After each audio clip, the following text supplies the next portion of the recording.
So one question I'm often asked when it comes to open source mechanical keyboards, especially split keyboards since they're smaller, is how? How do they work? How do you use them? Well, we're going to talk about just one feature today, and we'll expand on this in other future videos. But we're going to talk about layers, what they are, and how to use them, and how I use them, for example, on my personal keyboard. Give you ideas on how you want to make your own layout.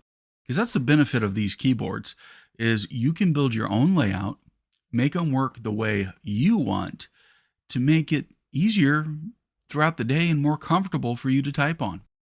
Let's go to the desk. We're going to look at a standard keyboard and talk about layers, and then we're going to get into a customizable keyboard. Now, I'm actually going to use my own personal keyboard as an example. So let's go to the desk and take a look so you can see what I'm talking about when I mean layers.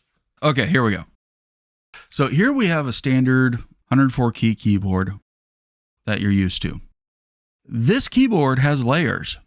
You're actually already used to using layers. You just use layers in a different way here. So in this instance, let me show you what layers exist on a standard keyboard. And this is across any standard keyboard. So first off, when you're typing, you're on your home row here and you're typing. All these letters are lowercase. But if you press and hold the shift key, now you have capital layers. That's engaging a layer. Likewise, your number row. Hold down shift as your modifier. Now, instead of it being a number row, you're typing symbols, right? There's another way of accessing a layer on a keyboard. That's your 10 key. Here on the 10 key side, you're used to your numlock, right? With your numlock off, these become arrow keys. With your numlock on, these become numbers. So a standard 104 key keyboard has layers all over it. You're just used to it and you don't think about it. Now let's look at a customizable keyboard, my personal keyboard, and let's see how I do layers on my own. So on my keyboard, this is my personal keyboard. This is a Korn, the V version 4. I sell these in my store at turkeyboards.com. I have the MBK40 gray on white keycaps on it. And I just love this keyboard. It's a beautiful keyboard. But this is a full-size keyboard. Even though it's tiny, it's a full-size keyboard because I use layers. Now, if you remember on the other keyboard, we were holding down shift and things to do it. Well, we have that same thing. So here I've got the two modifiers. That's what you want to think of. Now, these aren't shift keys. What these do is these activate different layers if I hold them down. So, for example, right now they're all letters. Now, my shift keys are here, and then I also have this key doing double duty for shift as well. We'll get into that in a future video. But with these keys, if I hold down this one, this side turns into a 10 key.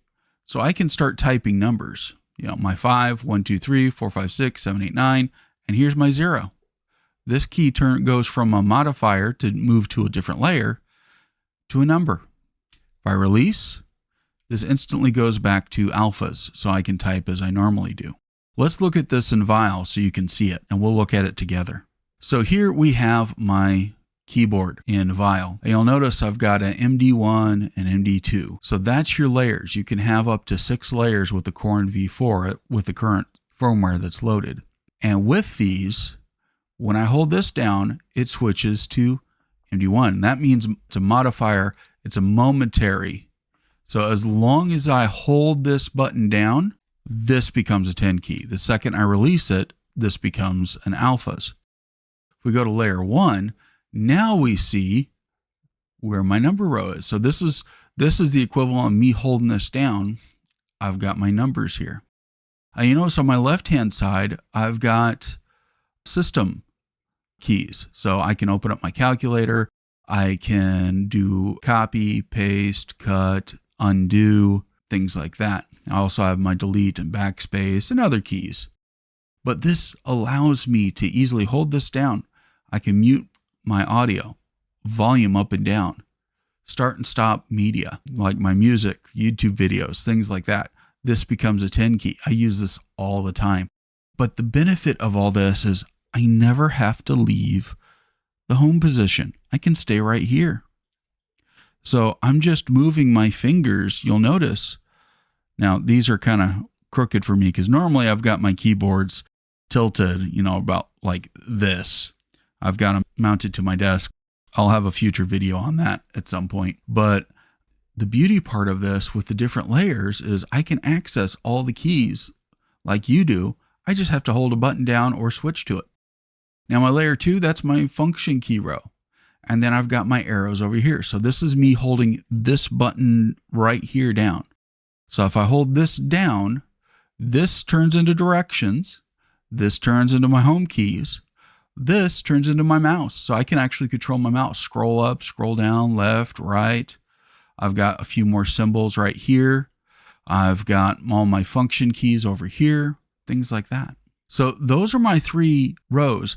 And we're probably going to talk more about layers and talk about layouts and things because I find this very fun, quite frankly, because it makes it so much easier to navigate. So instead of having a giant keyboard like this, where you're stretching to hit different keys, you can keep your hands right here in a comfortable resting position. And you can tint them, you can leave them flat with some pads, whatever's most comfortable for you, but you don't have to move your hands as much. Actually, what I found because of the layering and things, I found I am faster on this keyboard than I am on this one. I'm not a fast typist at all. In fact, when I'm typing on this keyboard, I'm about 35 words per minute. But when I go to my Ergo keyboard, I can get up to 45. And that's really good for me. I know that's super slow for a lot of people, but for me, that's awesome. I'm just a slow typist. I've always been. So now you understand the basics of layering. Now there's other ways of doing layers. Like for example, instead of holding down a key, you can tap and switch to a completely different layer. There's people that have, for example, gaming layers where it completely changes their layout for when they play games or when they use certain apps, things like that. So there's different ways of enabling those modifiers that allows you to switch. You don't have to just have a hold down like what I do. There's a lot of different things that you can do with these keyboards, but just understanding layers is a big part of understanding how to get the most of your keyboard, especially for smaller keyboards like my Korn, for example, since I don't have a number row. But once you understand and master the layouts and you get familiar with it and you find something that works for you, you'll find layers are a fun way and an easy way to be able to access all your keys very quickly, very easily.